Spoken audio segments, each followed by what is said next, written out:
বিসমিল্লাহির রহমানির রহিম। আলোর প্রদীপ প্রতিবন্ধী সমাজ উন্নয়ন সংস্থার পক্ষ থেকে সবাইকে জানাই শুভেচ্ছা, অভিনন্দন। আমাদের দেশ না শুধু সারা পৃথিবীতে যে গরম চলতেছে, সেই গরমে মানুষ অনেক কষ্টে আছে। বিশেষ করে যারা রিক্সা চালাচ্ছে, ভ্যান চালাচ্ছে এবং পথচারী, যারা কর্মমুখী এবং যারা প্রতিবন্ধী মানুষ, সবচেয়ে বেশি কষ্টে আছে যারা প্রতিবন্ধী কাজ করে, তারা অনেক কষ্টে আছে। আমি সকলকে অনুরোধ করব, আপনারা এই গরমে সবাই প্রতিবন্ধী মানুষ এবং সমাজে যারা অসহায় এবং যারা রিক্সা চালক, যারা ভ্যান চালক, তাদেরকে আপনারা এই গরমে অগত একটু সহযোগিতা করেন। সেটা হচ্ছে যে আমি দেখেছি প্রায় জায়গায় এই মানুষ পথচারী যারা, তাদেরকে শরবত এবং ঠান্ডা পানি, স্যালাইন ইত্যাদি বিতরণ করতেছে। ইনশাল্লাহ আমার মনে হয়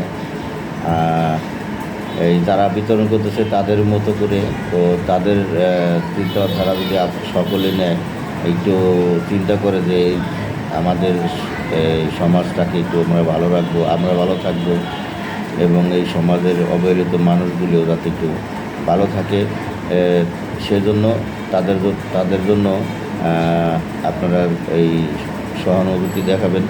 আমরা আলোর প্রদীপ প্রতিবন্ধী সমাজ উন্নয়ন সংস্থার পক্ষ থেকে আগামী মঙ্গলবার বেলা 11টায় আমাদের অফিসের পাশেই এই চৌরাস্তায় মুখে আমরা স্যালাইন, ঠান্ডা পানি, আরও কিছু দেওয়ার চিন্তাভাবনা করতেছি। আমরা যদি পারি, সম্ভব হয়, তাহলে আমরা একটি করে ছাতি দিব।